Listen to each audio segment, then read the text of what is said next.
Hello everyone. नमस्कार, मैं गौरव कुमार आपका फिर से हमारे इस यूट्यूब चैनल भावना एजुकेशन हब पर स्वागत करता हूं। मैं आपको यूपीएससी सी सेट के लिए मैथमेटिक्स पढ़ा रहा था, जिसमें मैंने आपका परसेंटेज टॉपिक स्टार्ट किया था, जिसका आज मैं पार्ट 2 लेके आया हूं, जैसे कि आप थंबनेल में देख सकते हैं। Percentage for UPSC CSAT including past 10 years questions of percentage with best 30 plus best questions provided by BEH। Bhavna education द्वारा प्रदान किए गए सर्वश्रेष्ठ 30 सर्वोत्तम प्रश्न के साथ प्रतिशत के पिछले 10 वर्षों के प्रश्न शामिल हैं। ये जो हमारी परसेंटेज की मैं आपको वीडियोस दूंगा, 2 दूंगा या 3 दूंगा, तो इसमें हम क्या करेंगे कि जितने पिछले 10 साल में परसेंटेज टॉपिक पर यूपीएससी ने क्वेश्चंस पूछे हैं, एक तो मैं सारे वो कवर करूंगा, और उनके आसपास जितने क्वेश्चंस बन सकते हो वो मैं आपको इन वीडियोस के माध्यम से कराऊंगा। तो अपने अगले क्वेश्चंस की तरफ चलते हैं। Due to 20% increase in the price of tomatoes, how much should a family reduce its consumption so that its expenditure remains the same. टमाटर की कीमतों में 20% की वृद्धि की वजह से एक परिवार अपनी खपत में कितनी कमी करे ताकि उसका खर्च समान रहे।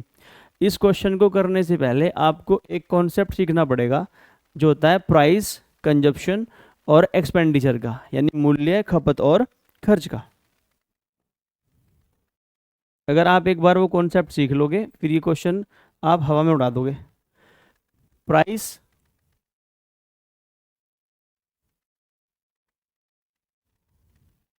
कंजप्शन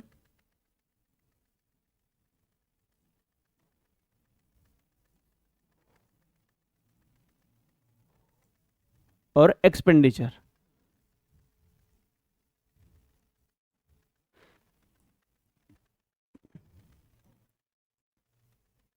मूल्य, खपत,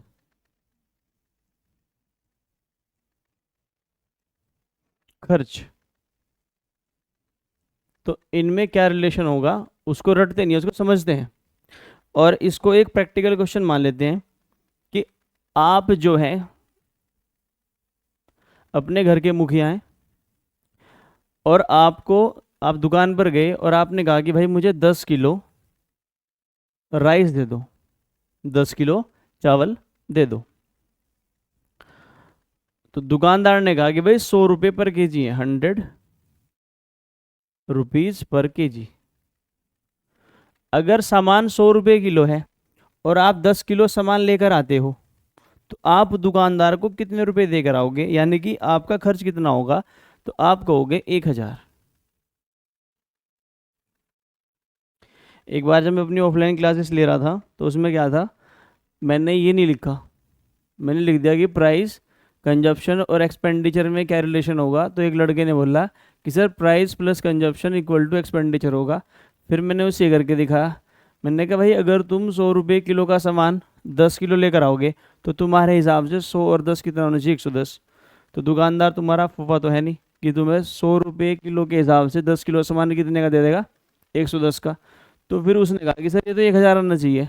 तो उसने कहा कि सर यहाँ पर आएगा इनटू, यानी प्राइस की मल्टीप्लाई अगर आप कंजप्शन में करोगे, प्राइस की मल्टीप्लाई अगर आप कंजप्शन में करोगे, तो आपका क्या आएगा? एक्सपेंडिचर। तो price into consumption is equal to expenditure. अगर आप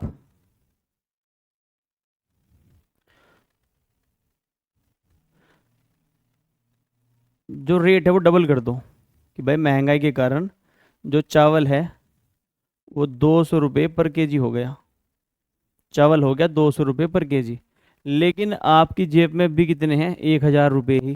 यानी आपका खर्च क्या है? समान है। यानी कि आप 1000 रुपये खर्च करना चाहते हो, और जो मूल्य है वो हो चुका है डबल। तो अगर आप 200 रुपये पर केजी के हिसाब से सामान खरीदोगे और आपके पास 1000 रुपये ही, तो सामान कितना आएगा? सिर्फ 5 केजी।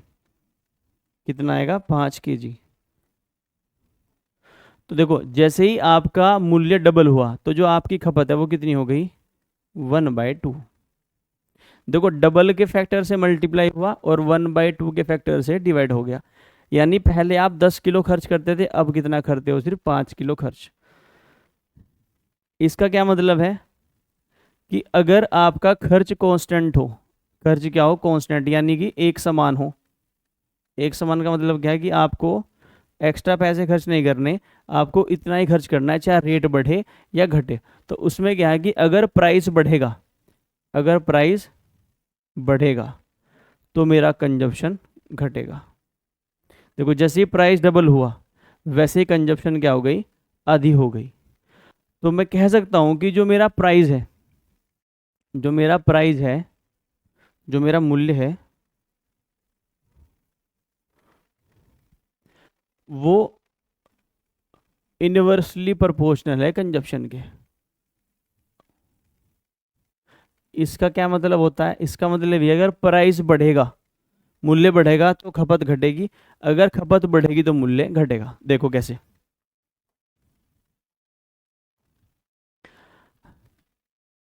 हम मान लेते हैं कि जो चावल है वो 50 रुपये kg हो गया, 50 रुपये पर kg। यानी जो रेट है वो कितने हो गए? आधे। आपके पास रुपये 1000 ही हैं। रुपये कितने हैं आपके पास? 1000 ही हैं।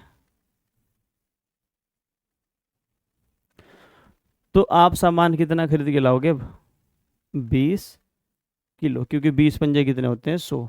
जब 20 की मल्टीप्लाई 50 में करोगे तो कितना आएगा? 1000। तो साफ साफ यहाँ पर क्या दिख रहा है? यहाँ पर दिख रहा है कि भाई आप अगर पहले 10 किलो लाते थे, अब कितना लाते हो? 20 किलो। जैसे ही आपका रेट आधा हुआ, ऐसे ही आपकी खपत जो है वो क्या हो गई? डबल। यानी कि अगर मेरा प्राइस घटेगा तो मेरी कंजप्शन बढ़ेगी, यानी एक दूसरे के जस्ट क्या है? अपोजिट। और इतना समझाने का आपको मेरा मकसद सिर्फ एक ये था, सिर्फ मुझे एक लाइन लिखनी है, वो ये है कि अगर मेरा खर्च क्या हो? कांस्टेंट हो, तो प्राइस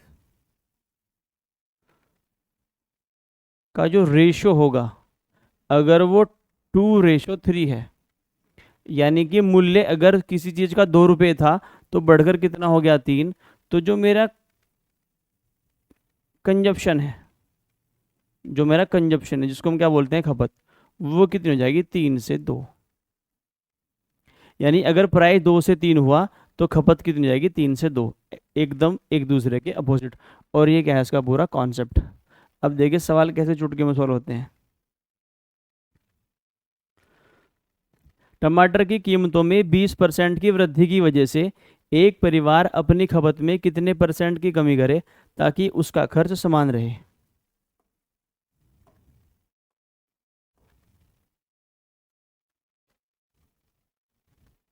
देखो वीडियो के स्टार्टिंग में मैंने आपको जो परसेंटेज की फ्रैक्शन बताई थी वो आपके वो काम आने वाली है। आपको किसका रेशो दिया है? मूल्य का। मूल्य के बारे में क्या कहा गया है कि जो टमाटर है उसकी कीमत कितनी बढ़ गई? 20%। और 20% का मतलब कितना होता है? 1/5। यानी अगर मूल्य पहले 5 था, अगर मूल्य 5 था तो 5 से कितना हो चुका है? 6। टमाटर की कीमतों में 20% की वृद्धि की वजह से एक परिवार अपनी खपत में कितने % की कमी करे ताकि उसका खर्च समान रहे? और जब खर्च क्या होगा? समान, यानी कांस्टेंट, यानी कि एक ही, तो जो खपत हो जाएगी वो क्या हो जाएगी? उल्टी। यानी 6 से कितनी हो जाएगी? 5। यानी पहले अगर 6 खपत करता था तो अब कितनी करता है? 5। तो गिरावट तो आई है, पहले खपत 6 थी तो अब कितनी है? 5। तो गिरावट कितनी आई है? 1 की। और कितने पर आई है? 6 पर।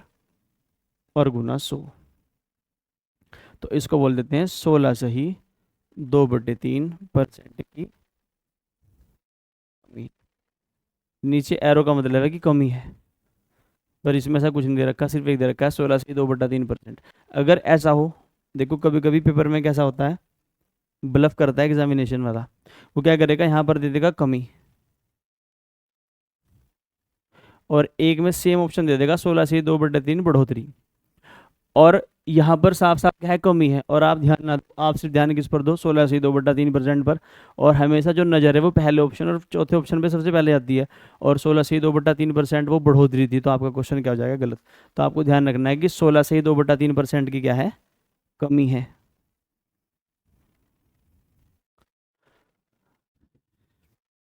ये कॉन्सेप्ट आपको दिमाग में आपके सेट होना चाहिए। पेट्रोल की कीमत में 20% की वृद्धि की वजह से एक परिवार की खपत में कितने परसेंट की कमी करे ताकि उसका खर्च 10% घट जाए। देखो यहाँ पर क्या था, खर्च समान रहे, लेकिन इस बार क्या है, खर्च आपका कितना है, 10% घट जाए।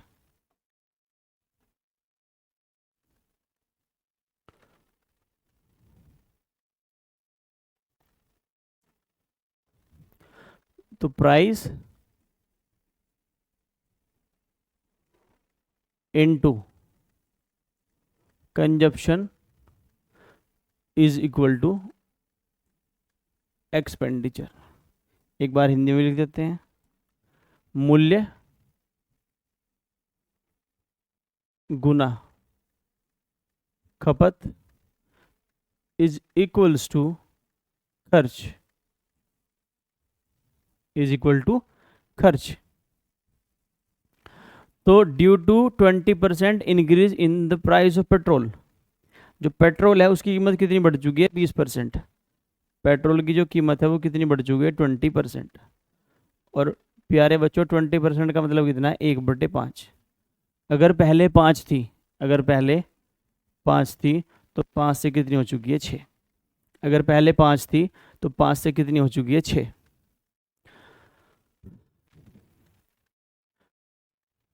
एक परिवार की खपत में कितने प्रतिशत की कमी की जाए ताकि उसका खर्च 10% घट जाए। देखो इस बार खर्च सेम नहीं है, खर्च क्या है, सेम नहीं है, खर्च क्या है इस बार अलग है। कितना है, 10% घट चुका है। 10% का मतलब क्या होता है, 1/10। यानी पहले अगर वो 10 खर्च करता था, अगर पहले वो 10 खर्च करता था, अब एक कम करता है, कितने करता है, 9। अगर पहले वो 10 खर्च करता था तो अब एक कम करता है, तो 10 में से एक घटाओगे, 9।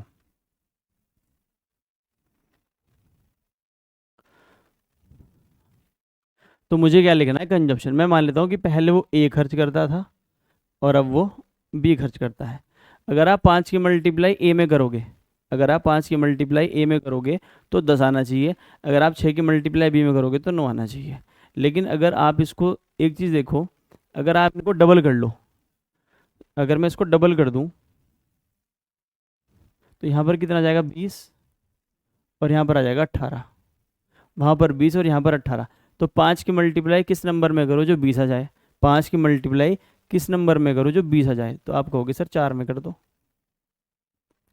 6 की मल्टीप्लाई किस नंबर में करूँ तो कि 18 आ जाए, तो कितना कहोगे, 3। 6×3 = 18।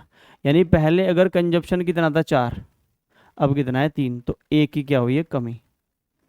एक घटा है कितने पर, 4 पर, और गुना 100। तो माइनस क्या दिखाता है, 25% की कमी।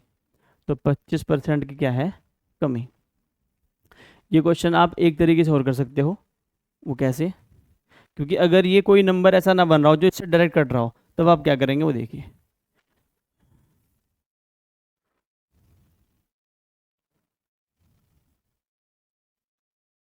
यहाँ पर ये 10 था और यहाँ पर क्या था, 9।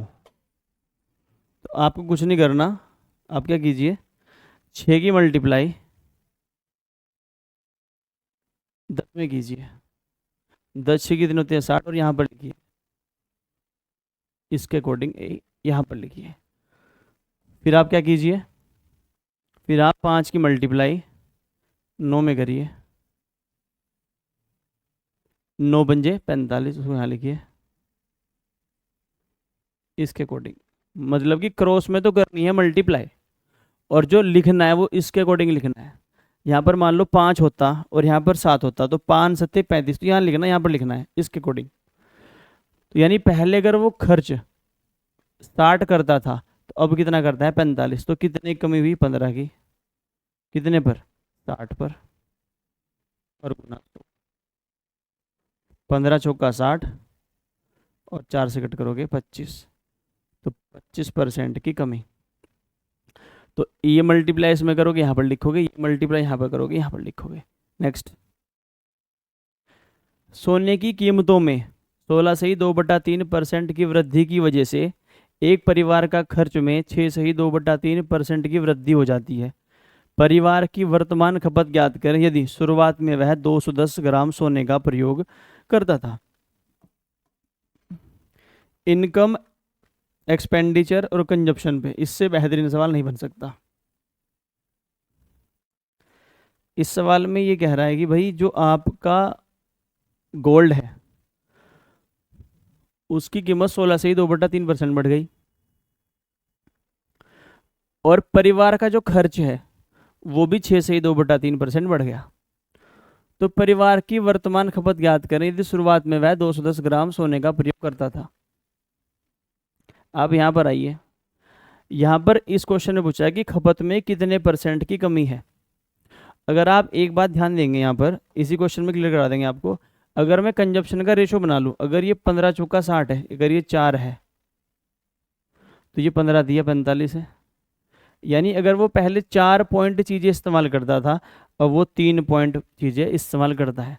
पर यहाँ पेट्रोल की बात है, तो अगर मैं कहूँ कि अगर पहले वो 40 लीटर पेट्रोल यूज़ करता था, अगर पहले वो 40 लीटर पेट्रोल यूज़ करता था तो अब कितना करेगा 30। अगर वो पहले 4 लीटर पेट्रोल यूज़ करता था अब कितना करता है 3। अगर वो पहले 400 लीटर पेट्रोल यूज़ करता था तो अब कितना करता है 300 लीटर।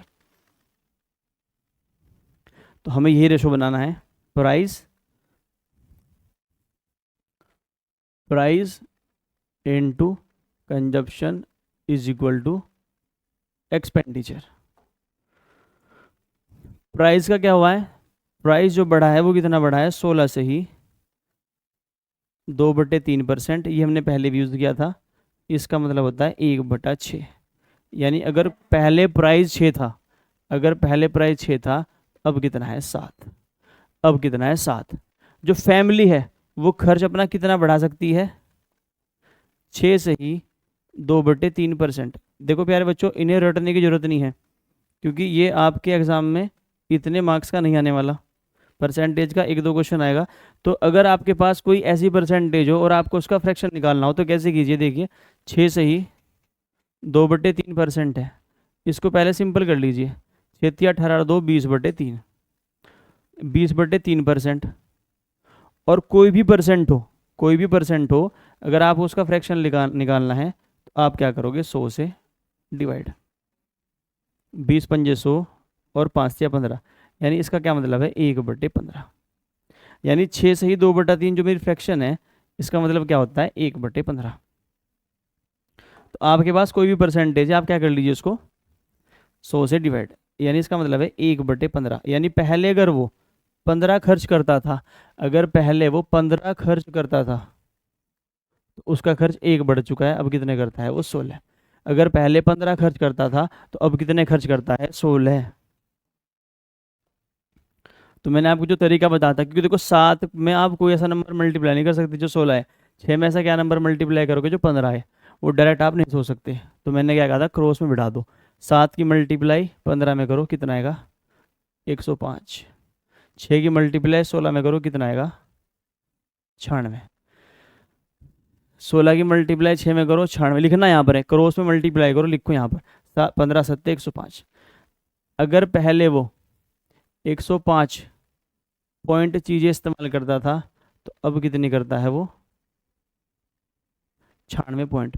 अब चेक करो क्या ये किसी कॉमन नंबर से कटता है, क्या ये किसी कॉमन नंबर से कटता है।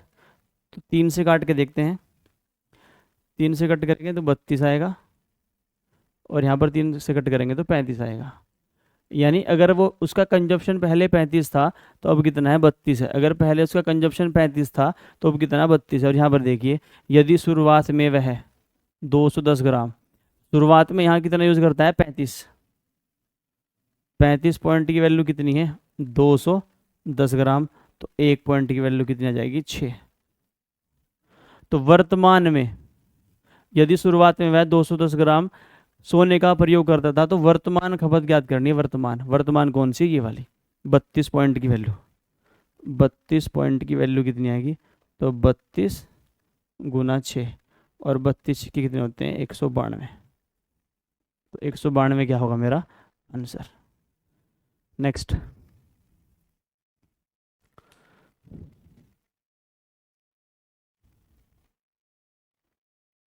कुछ वस्तुओं की कीमत में 25% की वृद्धि हुई, फिर कीमत में 20% की कमी हुई, और फिर 10% की वृद्धि की गई। कीमत में परिणामी वृद्धि क्या है। यूपीएससी 2022 का सवाल है, और एक तरह से सवाल के नाम पर धब्बा है, मजाक है ये। देखो, चाहे आप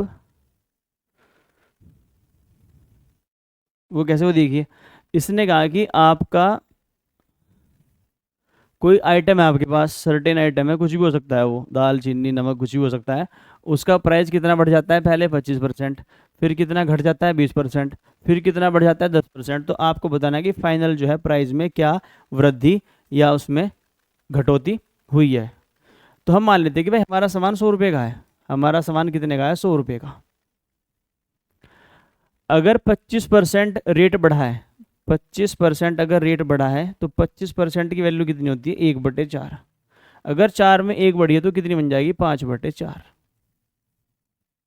इंटू, फिर कितना घटा है, 20%। 20% घटने का मतलब क्या है, देखो 20% का भिन्न क्या होगा, 1/5। 5 था, 1 घट गया, 5 था, 1 घट गया, तो कितना बच जाएगा, 4/5। और फाइनली एक बार और कितना बढ़ गया, 10%। और 10% का क्या मतलब है प्यारे बच्चों, 1/10। यानी 10 था, कितना बढ़ चुका, 1, तो 10 से कितना हो गया, 11/10। अब इसको कर लेते हैं सोल्व। जो भी कट काट के आएगा वो क्या आएगा, वर्तमान, वर्तमान रेट आएगा आपका। अगर ये मान लो आप चावल खरीद रहे हो 1 किलो, अगर 1 किलो चावल 100 रुपये के थे, पहले 25% बढ़ा, फिर 20% घटा, फिर 10% बढ़ा, तो यहाँ पर आएगा वर्तमान चावल की कीमत। देखो 5 से तो 5 कैंसिल, 4 से 4 कैंसिल, और 100 गुना 10 होते हैं 110। यानी पहले अगर सामान 100 रुपये किलो था, अब सामान कितना है, 110 रुपये किलो। तो साफ साफ क्या दिख रहा है आपको, 10% की बढ़ोतरी। और ऐसा क्वेश्चन हमने किस में किया था, नंबर में, जब हमारी संख्या वो बढ़ रही थी। नेक्स्ट, किसी वस्तु की कीमत में 20% की कमी की जाती है, और फिर नई कीमत में 25% की वृद्धि की जाती है, तो कीमत में शुद्ध परिवर्तन ज्ञात कीजिए। और ये भी सवाल कैसा है, हलवा। हम मान लेते हैं कि हमारे पास जो मूल्य है वो कितना है, 100 है। वो कितना है, 100 है, इनटू, पहले कमी हुई है 20% की, 20% की फ्रैक्शन वैल्यू कितनी है, 1/5। 5 थी, 1 कम हो गई, तो कितनी रह जाएगी, 4/5 इनटू, फिर कितनी बढ़ोतरी हो गई, 25% की। और 25% की बढ़ोतरी का मतलब क्या है, 1/4। 4 पर कितनी बढ़ गई, 1, तो कितनी हो जाएगी, 5। 5/4, 4 से 4 कैंसिल, 5 से 5 कैंसिल। 100 रुपये की चीज़ 100 की है, जो 100 रुपये की चीज़ थी वो 100 की है, तो कितना है, 0% इंक्रीज। कितना है, 0% इंक्रीज। नेक्स्ट, द अरुण की मोटरसाइकिल में टैंक फुल पेट्रोल 10 दिनों तक चलता है। यानी अरुण है जो, अगर अपनी मोटरसाइकिल का टैंक फुल करा दे तो 10 दिन तक ये चला सकता है। यदि वह प्रतिदिन 25% अधिक पेट्रोल का उपयोग करना शुरू कर दे, यदि प्रतिदिन वह 25% अधिक पेट्रोल का इस्तेमाल करना शुरू कर दे, तो टैंक फुल पेट्रोल कितने दिनों तक चलेगा।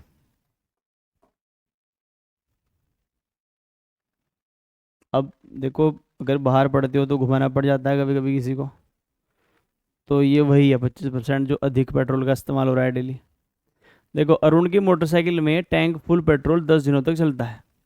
यानी अगर ये फुल टैंक करा ले, अगर ये फुल टैंक करा ले,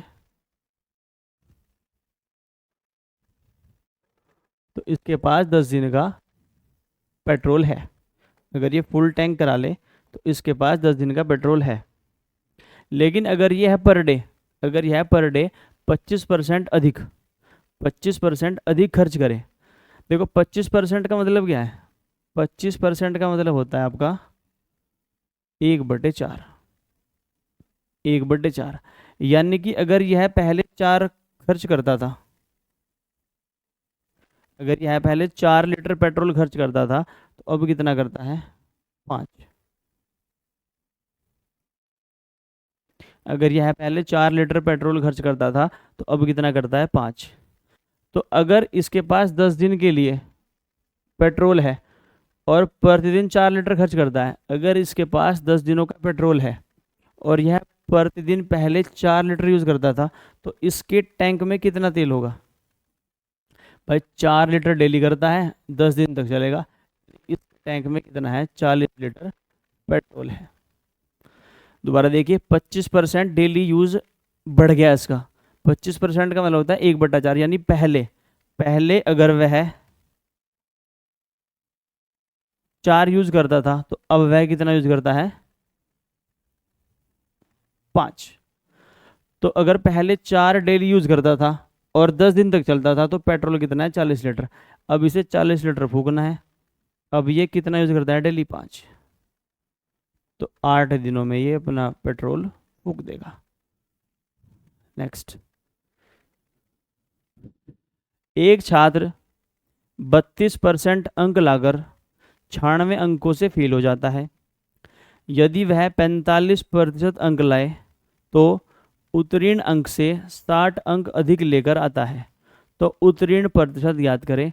अ student fail by 96 marks by scoring 32 marks. If he scores 45% marks, then he scores 60 more marks than passing marks. Then find the passing percentage.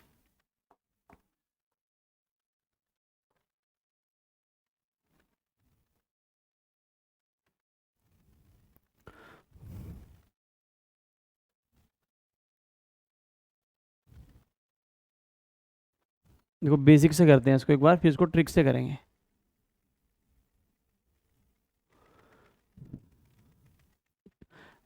A student fail by 96 marks by scoring 32% marks. हम मान लेते हैं कि हमारा जो exam है वो 100x का है। ये क्या है? मेरा मैक्सिमम मार्क्स। यानी अगर ये मैथ्स का पेपर हो तो ये कितने नंबर का है? 100x। अगर यह 32% नंबर लेकर आए तो 100x का 32% कितना होगा? 32x ही होगा। 100x का 32% कैसे निकालोगे? 100x गुणा 32/100, 100 कटेगा 32x। तो इसे और कितने नंबर चाहिए? 96, तब जाके पास होगा। तो ये क्या है? इसके पासिंग मार्क्स। ये क्या है? इसके passing marks is equals to, अगर वह 45% नंबर लाए तो 100x का 45% कितना होगा? 45x प्लस, तो उसे पासिंग मार्क्स से 60 नंबर अधिक मिलते हैं। यानी कि वो 60 नंबर, यानी जितने नंबर ये लाया वो 60 ज़्यादा है पास होने से, -60।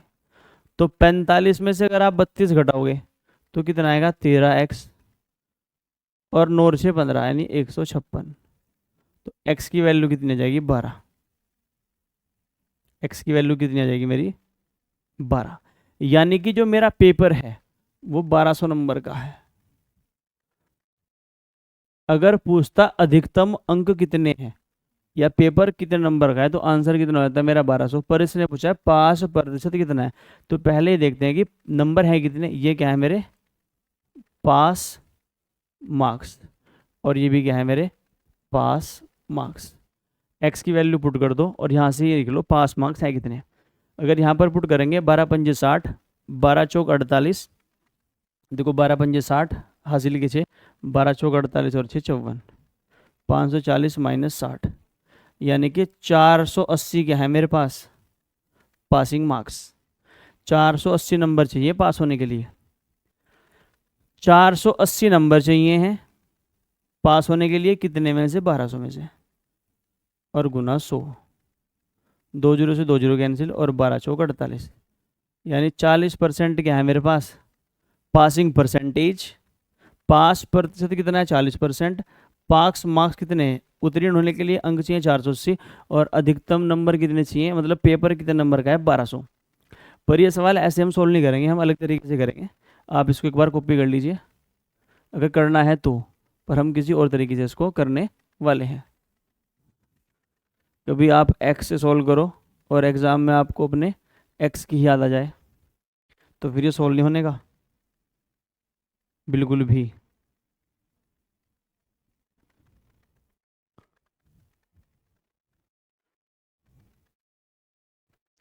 देखिए, अगर 32% मार्क्स लेकर आता है, क्वेश्चन का पूरा पोस्टमार्टम कर देंगे। तीन ही चीज पूछ सकता है आपसे हमेशा, क्या? पेपर कितने नंबर का है, दूसरा पास होने के लिए कितने नंबर चाहिए, तीसरा उत्तीर्ण प्रतिशत क्या है। तीनों निकाल लेंगे पर पूछेगा एक ही। पर यूपीएससी है, कभी मल्टीपल उसमें दे दे, पहले में उत्तीर्ण मार्क्स दे दे, दूसरे में क्या दे दे, उत्तीर्ण नंबर, तीसरे में क्या दे, अधिकतम नंबर, और पूछ ले कौन सा सही है, और एक ऑप्शन दे दे कि तीनों सही है। तो तीनों निकाल के देखने पड़ेंगे, तो तीनों निकालेंगे। अगर 32% मार्क्स लेकर आते हैं तो ये जो आदमी है ये 96 अंकों से फेल हो जाता है, यानी इसे पास होने के लिए 96 अंक और चाहिए। अगर ये 45% नंबर लेकर आए, अगर ये 45% नंबर लेकर आए तो ये जितने पर पास होगा उससे भी 60 नंबर अधिक लेकर आता है। पहला स्टेप ये है। दूसरा स्टेप देखिए परसेंटेज में अंतर कितना है, 13% का, और यहाँ पर अंकों में अंतर कितना है। और गलती से भी 36 मत बोल देना, गलती से भी 36 मत बोल देना। क्यों? क्योंकि देखिए सपोज करो यहाँ पर पास हो रहा है ये, एक बार तो पास होने से कितने कम लाता है ये, 96 कम, यानी ये दूरी कितनी है, ये 96 पॉइंट है। और एक बार कितने लाता है ये, पास होने से 60 अधिक, यानी ये दूरी कितनी है, पूरी 60। तो ये अंतर कितना हो जाएगा, 96 प्लस 60, और 96 और 60 कितने होते हैं, 156। यानी मैं कह सकता हूँ कि 13% की वैल्यू कितनी है, 156। 1% की वैल्यू कितनी है, 12। पेपर हमेशा कितने परसेंट का होगा, 100% का। तो 100% की वैल्यू कितनी हो जाएगी, 12। 100% की वैल्यू कितनी हो जाएगी, 1200। पर ये नहीं पूछा, पर हमने निकाल लिया फिर भी, क्योंकि कभी ना कभी यूपीएससी इसको उसमें पूछ सकता है, मल्टीपल ऑप्शंस में। जब मैं इसकी डेली 10 क्वेश्चन की एक सीरीज लेके आऊँगा जिसमें मैं नंबर सिस्टम के क्वेश्चंस और time and work, time and distance, percentage के मिक्स क्वेश्चन कराऊंगा आपको, तो मैं सारे क्वेश्चन स्टेटमेंट वाले डाल लूँगा ताकि आपको पहले से प्रैक्टिस हो जाए। तो पेपर तो 1200 नंबर का है, पर इसने पूछा कि पासिंग परसेंटेज कितनी है। तो पासिंग परसेंटेज निकालने का एक बेहतरीन तरीका देखिए, 1% का मतलब कितना है, 12 नंबर। इसे पास होने के लिए 96 नंबर चाहिए, इसे पास होने के लिए 96 नंबर चाहिए। तो ये 96 नंबर है, इसको परसेंट में कन्वर्ट कर लो।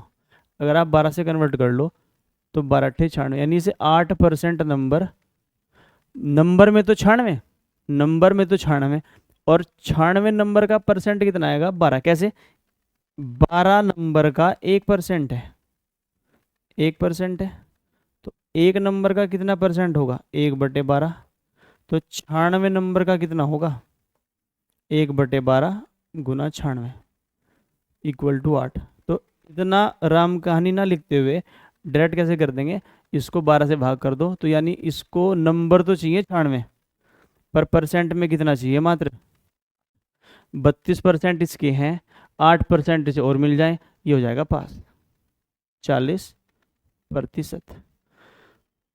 अगर ये पूछ ले कि भाई पास कितने मार्क्स पर होगा, तो 1200 नंबर का तो पेपर है और 40% आप मार्क्स लेके आ रहे हो, तो 12 चौक 48, 480 नंबर चाहिए पास होने के लिए।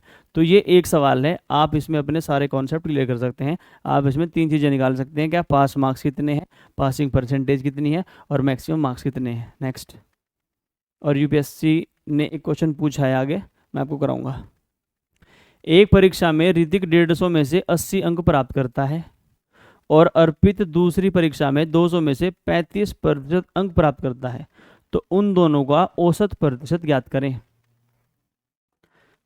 ये तो साधारण सा सवाल है, प्रैक्टिकल सवाल है, इसमें कोई टेक्निक यूज होनी नहीं है। देखो, एक परीक्षा में जो ऋतिक है वो 150 में से कितने मार्क्स लेकर आता है? 80। और जो अर्पित है वो 200 में से, तो यहाँ पर तो मार्क्स है और यहाँ पर कितना है? परसेंट। तो 200 में से अगर 35% नंबर लेके आ रहे हो तो नंबर है कितने? 200 का 35% कितना होगा? 70। तो यानी कि 350 में से आप कितने मार्क्स लेकर आए हो? 150। तो आपको बताना है कि जो आप 150 नंबर लेकर आए हो ये कुल मार्क्स का कितना प्रतिशत है। 1 0 से 1 0 कैंसिल, 5 दूनी 10 और 5 सत्ते 35, 300 बटे 7। अब 7 एक ही ऑप्शन में है, बाकी 7 ही नहीं है, तो ये क्या हो जाएगा मेरा आंसर? ये बाकी क्या है? सारे कैंसिल, क्योंकि कहीं 3 है कहीं 9 है। तो 300 बटे 7%, वैसे ही होता है 42 सही 6 बटे 7%। Next, UPSC 2021।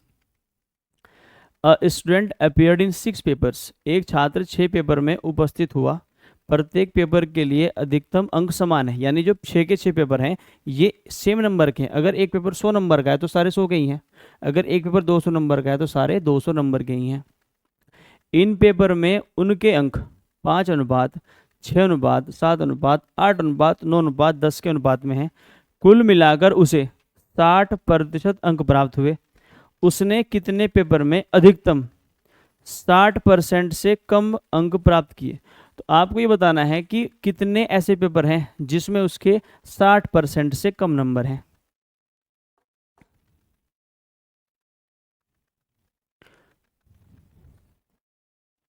हम मान लेते हैं कि 6 पेपर हैं उसके। एक पेपर ए है, एक बी है, एक सी है, एक डी है, एक ई है और एक एफ है। और जो नंबर का अनुपात है वो कितना है? इसमें अगर 5 है तो इसमें कितने हैं? 6 हैं, इसमें 7 है, इसमें 8 है, इसमें 9 है, इसमें 10 है। यानी अगर ए में 5 नंबर है तो इसमें 6 है, इसमें 7 है, इसमें 8 है, इसमें 9 है, इसमें 10 है।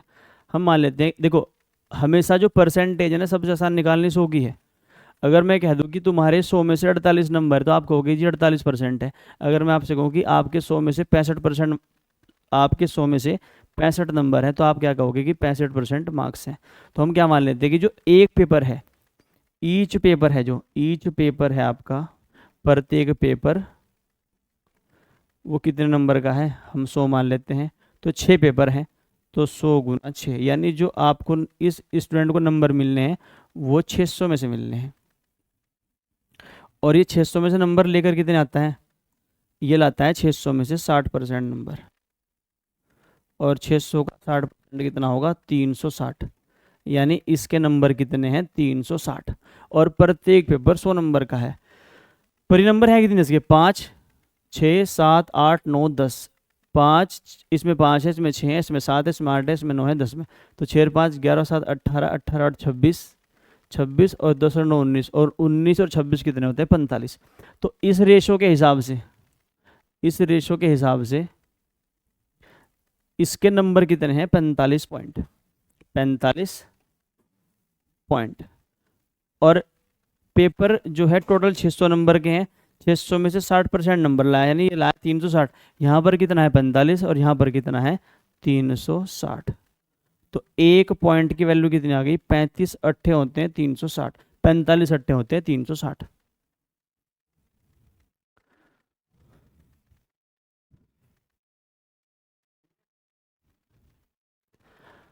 तो एक पॉइंट की वैल्यू 8 है, तो 8 पंजे 40, यानी पेपर ए में कितने नंबर हैं? 40।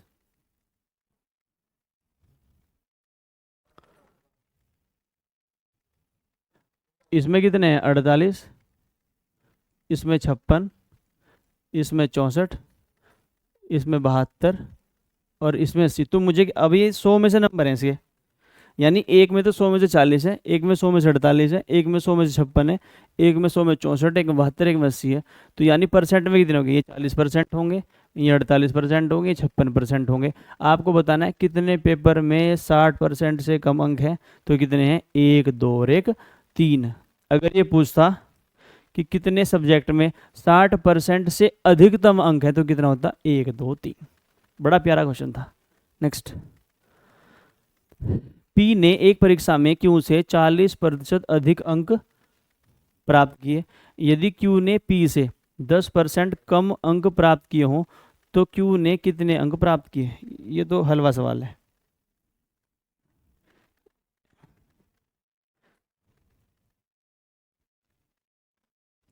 देखिए, पी ने एक परीक्षा में क्यू से 40 अंक अधिक प्राप्त किए। एक पी है, एक क्यू है। यदि क्यू ने पी से 10% कम अंक प्राप्त किए हो, अगर पी को 100 मिले हैं तो इसे 10% कम मिले हैं, कितने मिले हैं? 90। एक जीरो काट लेंगे। अगर पी को 10 मिले हैं तो क्यू को कितने मिले हैं? 9। तो कितने कम मिले हैं? 1 पॉइंट। और 1 पॉइंट की क्वेश्चन में वैल्यू कितनी है? 40। इसको बताना है तो क्यू को कितने अंक मिलेंगे? तो क्यू को कितने मिले हैं? 9। और 9 गुना 40 कितने होते हैं मेरे? 360। तो क्यू को अंक कितने मिले हैं? 360। Next, in an examination A has score 20 marks more than B. If B has scored 5% less marks than A, how much B has scored? एक परीक्षा में A ने B से 20 अंक अधिक प्राप्त किए। देखो यूपीएससी कभी कोई क्या करता है, मजाक। ये सवाल है कोई है। यदि B ने A से, ये A है और ये B है, यदि B ने A से 5% कम अंक प्राप्त किए। देखो 5% का मतलब क्या होता है? 5% का मतलब होता है 1/20। बी ने ए से 5% अंक कम हासिल किए, यानी अगर ए ने 20 करे होंगे तो इससे एक कम किसने करे होंगे? सॉरी, अगर ए ने 20 करे होंगे तो इससे एक कम किसने किए होंगे? आपके बी ने। ये है इसका मतलब। इसको चाहे 100 मान लो, अगर इसको 100 मानोगे तो ये 95 हो जाएगा, 5 से काटोगे 20 और 19 हो जाएगा। ए ने बी से 20 अंक अधिक प्राप्त किए, परसेंट में तो 5 कम है, और यहाँ पर कितने दिखे? 20। और यहाँ पर कितने दिखे? यानी बी को अगर 19 अंक मिले हैं तो ए को कितने मिले हैं? 20। तो 1 पॉइंट की वैल्यू कितनी है? 1 पॉइंट की वैल्यू है 20। तो मुझे क्या बताना है? तो बी ने कुल कितने अंक हासिल किए? तो 19 पॉइंट की वैल्यू कितनी आएगी? 19 गुना 20 बराबर और 380।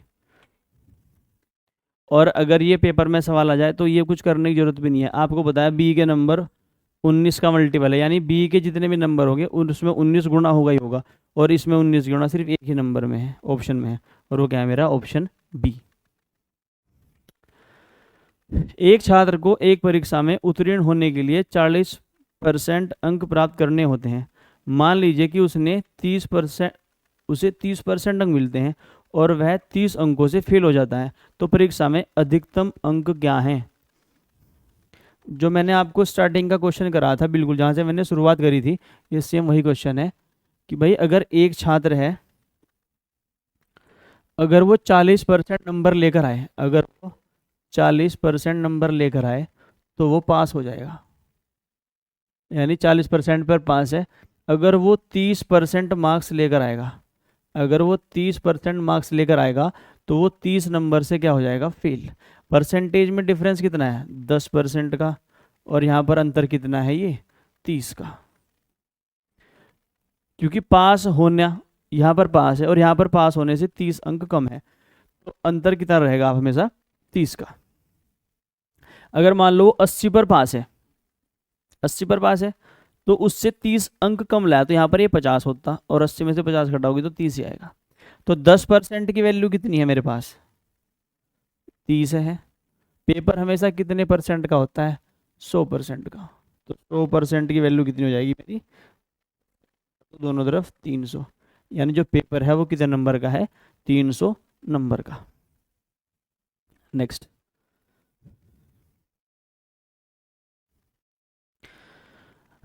Anita's mathematics test had 70 problems carrying equal marks, ठीक है, that is 10 arithmetic, 30 algebra and 30 geometry. Although she answered 70% of the arithmetic, 40% of the algebra and 60% of geometry problems. correctly. She did not pass the test because she got less than 60% marks. The number of more questions she would have to answer correctly to earn a 60% passing marks. Anita है कोई, इसने एक test दिया mathematics का जिसमें total 70 questions थे, जिसमें 10 question arithmetic के थे, 30 क्वेश्चन अलजेब्रा के थे, 30 क्वेश्चन ज्योमेट्री के थे। इसने 70% तो अरिथमेटिक के सवाल सही जवाब दिया, 40% अलजेब्रा के क्वेश्चन का सही जवाब दिया, 60% ज्योमेट्री की प्रॉब्लम्स का सही जवाब दिया, लेकिन ये फिर भी पास नहीं हो पाई और इसके 60% से कम नंबर है। तो आपको बताना है कि इसे और कितने क्वेश्चन सही करने चाहिए थे ताकि इसके 60% नंबर आते और हर एक पेपर में जो हर एक सवाल है वो सेम नंबर का है। तो सवाल सिर्फ लैंग्वेज बेस्ड है, बाकी सवाल में कुछ नहीं है, कोई दम नहीं है।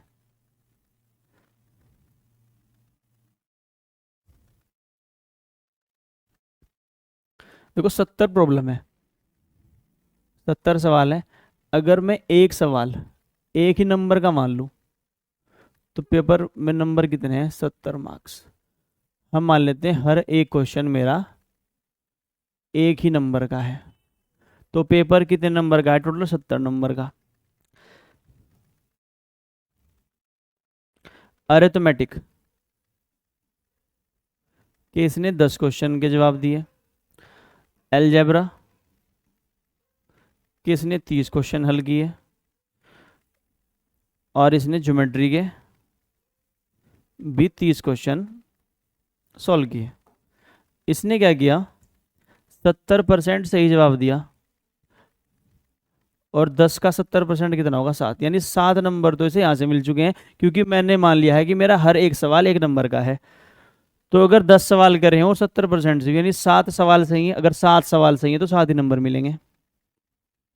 अलजेब्रा में ये जो करती है 60% सही करती है, तो 18 नंबर इसे यहाँ से मिल जाएंगे। भाई 30 का 60% कितना होता है, 30 गुना 60/100, 2 जीरो से 2 जीरो कटेंगे, 60%। और ज्योमेट्री में अलजेब्रा में 40% है, अलजेब्रा में 40% है। और 30 का 40% कितना होगा, 12। और जो आपके पास ज्योमेट्री है उसमें कितना है, 60%।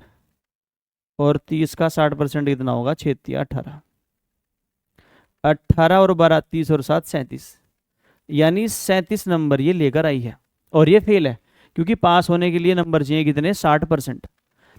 पेपर 70 नंबर का है, 60% पास होने के लिए चाहिए, तो नंबर चाहिए कितने, 2 जीरो से 2 जीरो कैंसिल, 7 यानी इसे 42 नंबर चाहिए पास होने के लिए। The number of more question she would have to answer correctly to earn a 60% passing marks.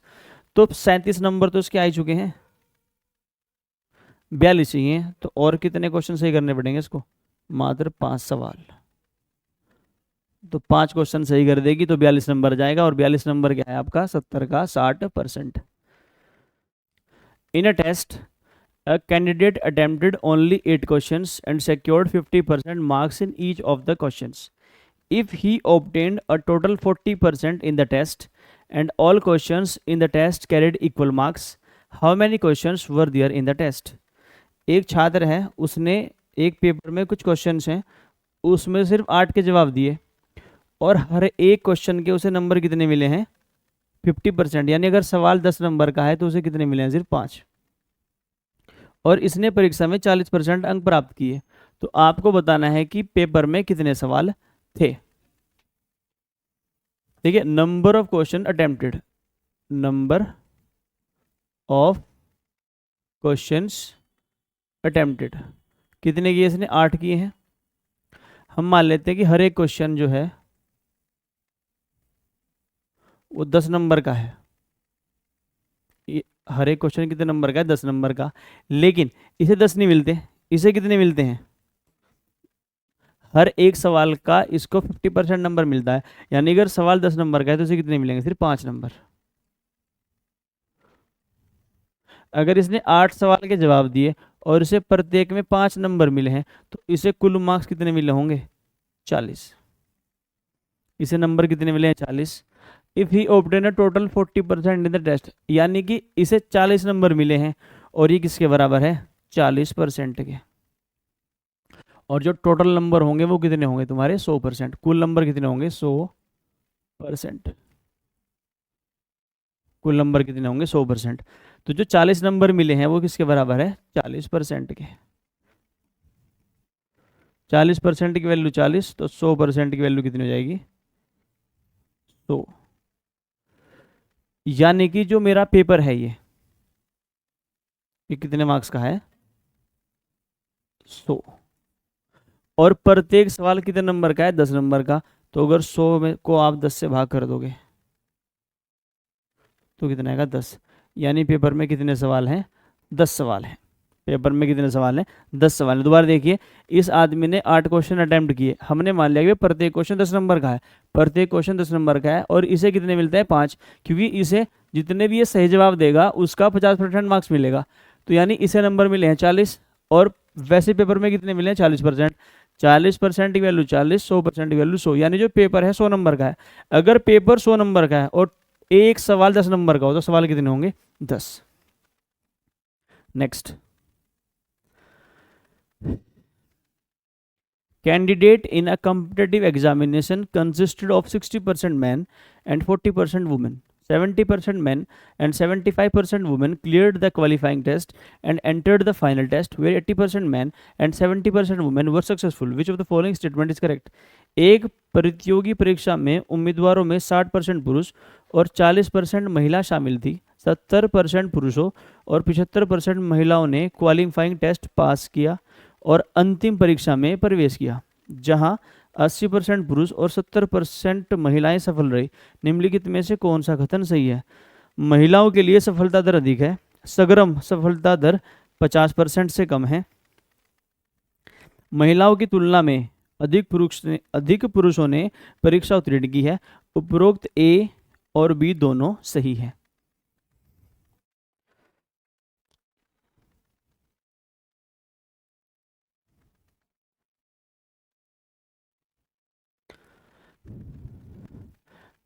हम मान लेते हैं कि हमारा जो ये टेस्ट है वो जो है उसमें 100 टोटल कैंडिडेट है।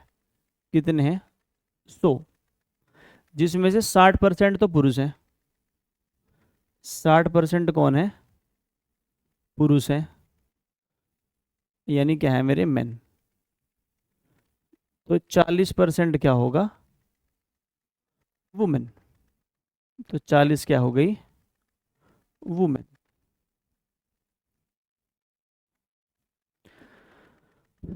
आप यहां तक पहुंच चुके हो। 70% man and 75% women cleared qualifying test. जो टेस्ट पास किया है वो किसने किया वो देखिए।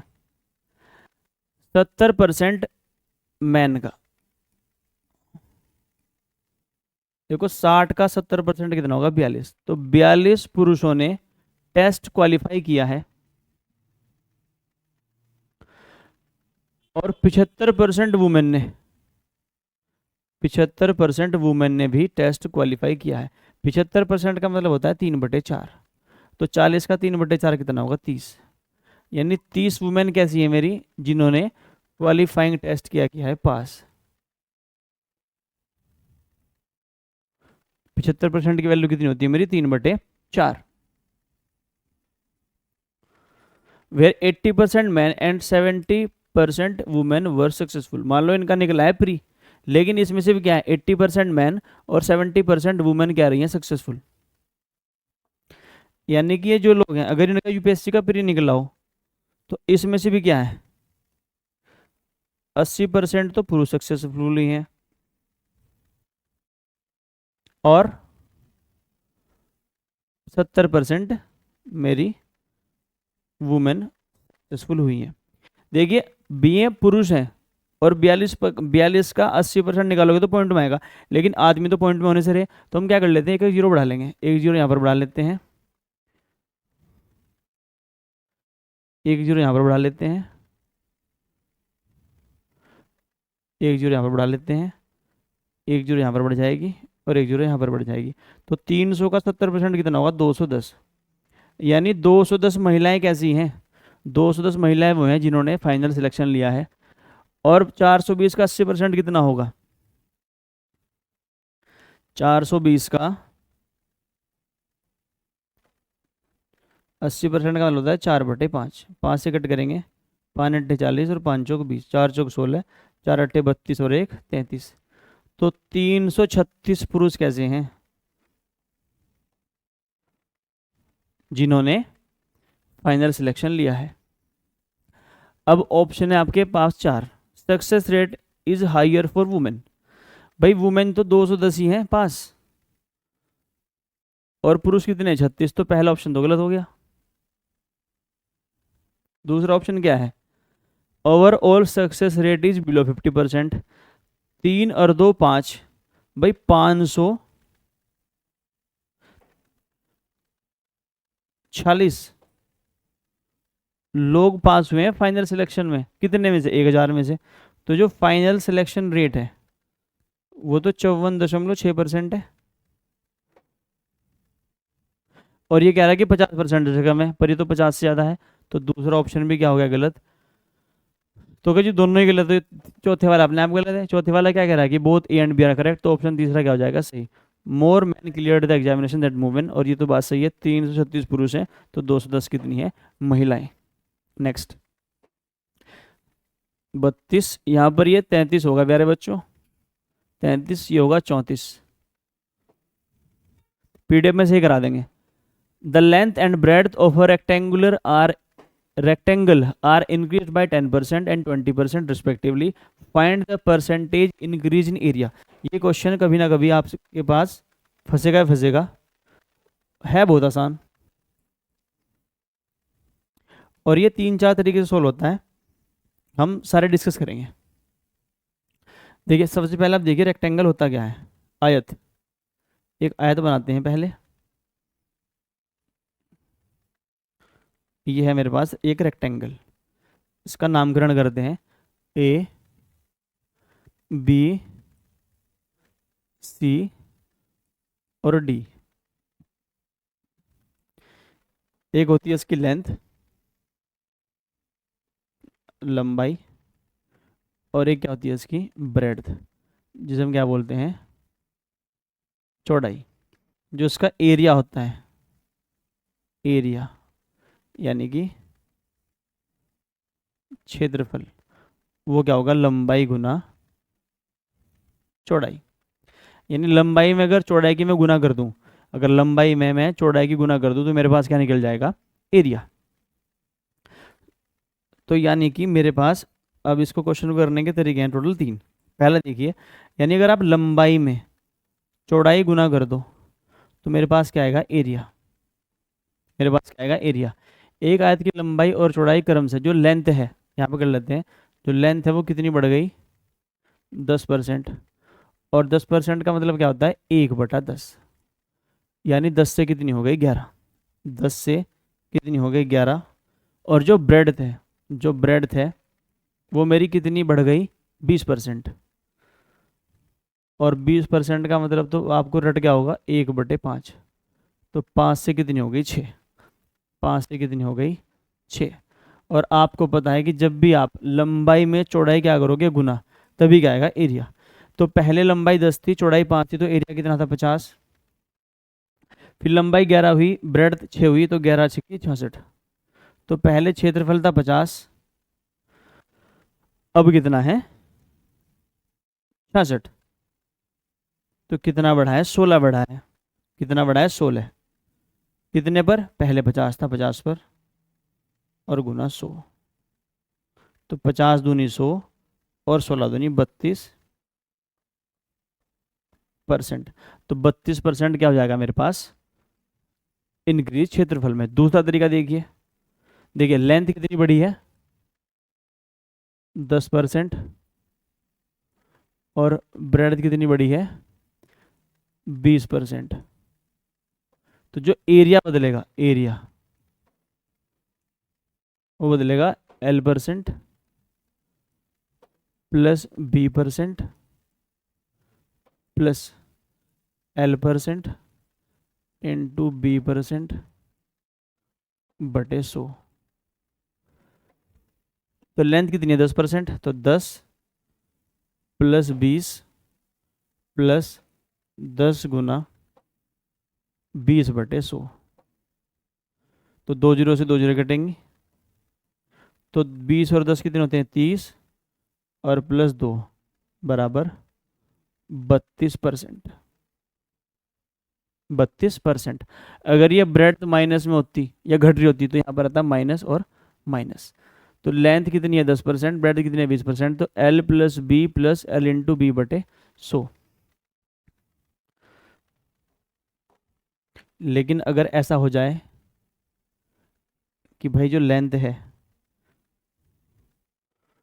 लेंथ तो बढ़ी है कितनी 10%, और ब्रेड कितनी घटी है 20%, तो तब एरिया में बदलाव कैसा आएगा? देखो एक ही सवाल में आपके डाउट क्या कर दूंगा मैं क्लियर। तो एरिया में जो बदलाव आएगा वो क्या है, जो प्लस में है वो प्लस में, देखो यहाँ पर क्या है 10 प्लस, लेकिन ये माइनस है, -20 माइनस 10 गुना 20/100। 10 में से 20 घटाओगे -10 और -2 -12, और -12 डिनोट क्या करता है कि 12% ये जो है घटा है क्षेत्रफल, 12% क्षेत्रफल घटा है। तीसरा तरीका, तरीके सारे पता होने चाहिए प्यारे बच्चों। लेंथ कितनी बढ़ी है 10%, और ब्रेड्थ कितनी बढ़ी है 20%। हम मान लेते हैं कि हमारा क्षेत्रफल 100 है, हमारा क्षेत्रफल कितना है 100 है। अगर लेंथ 10% बढ़ी है, 10% का मतलब कितना होता है 1/10, तो 10 से कितनी होगी 11/10। ब्रेड्थ कितनी बढ़ी है मेरी 20%, 20% का मतलब होता है 1/5, यानी 5 से कितनी होगी 6, यानी 6/5। 0 से 0 कैंसिल, 5 से कट करेंगे 5 दूनी 10, 11 दूनी 22, और 22 छिक्की 132। आपने क्षेत्रफल कितना माना था 100, और बन कितना गया 132, तो कितना बड़ा है 32%। तो इस तरह का आपके पास कोई भी क्वेश्चन आए बिल्कुल मत छोड़ना। पहला तरीका ये, लेंथ इंटू ब्रेड्थ होता है एरिया। लेंथ 10 से 11 हुई, ब्रेड्थ 5 से हुई, तो 50 से 66 क्या हो गया मेरा एरिया, 16 बढ़ा है 50 पर गुना 100। दूसरा तरीका, अगर मेरे पास लेंथ भी बढ़ रही है 10, ब्रेड्थ बढ़ रही है 20, तो L plus B plus L गुना 20/100, 10 प्लस 20 प्लस 10 गुना 20/100, 32%। लेकिन अगर सेम ही सवाल हो, इसमें लेंथ बढ़ रही हो ब्रेड्थ घट रही हो, तो 10 माइनस जो जहाँ प्लस था वहाँ क्या हो जाएगा माइनस, क्योंकि ब्रेड्थ माइनस में तो माइनस, यहाँ पर ये माइनस होगा तो ये माइनस। 12% माइनस में आ रहा है, इसका मतलब क्या है क्षेत्रफल में 12% की क्या है कमी। एक घन की भुजा 10% बढ़ा दी जाती है, इसके क्षेत्रफल और आयतन में प्रतिशत बदलाव याद करें। देखो घन क्या होता है आपके, घन घन होता है क्यूब। क्यूब आपने देखा ही होगा कहीं ना कहीं तो।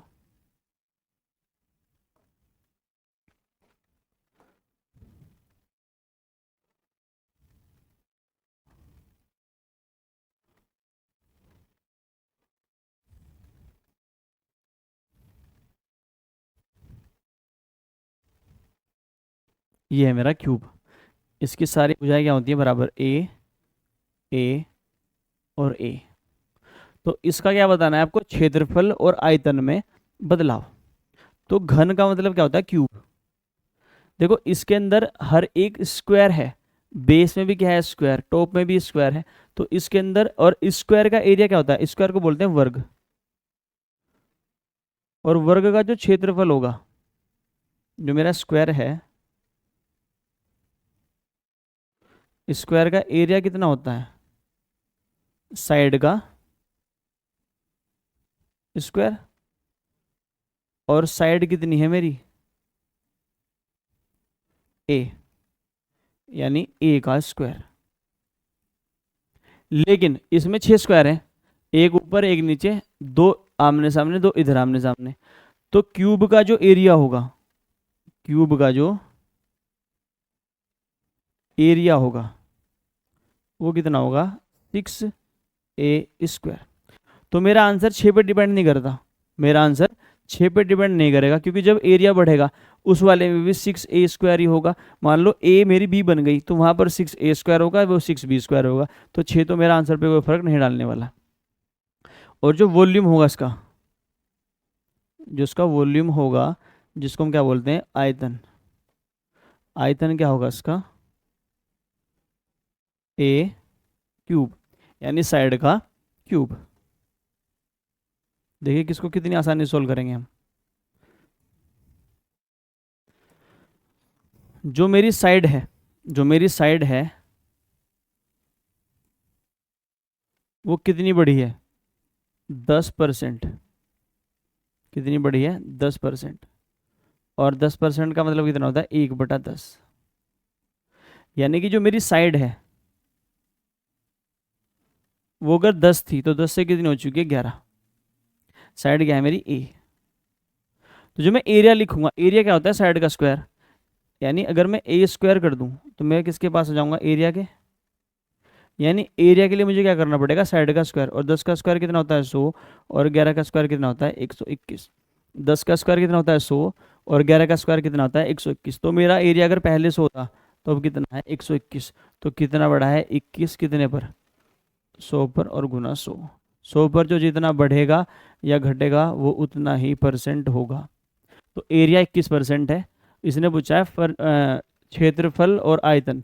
तो एक ही ऑप्शन में मेरा जो क्षेत्रफल है वो 21% है। वो कितना है मेरा, पहला।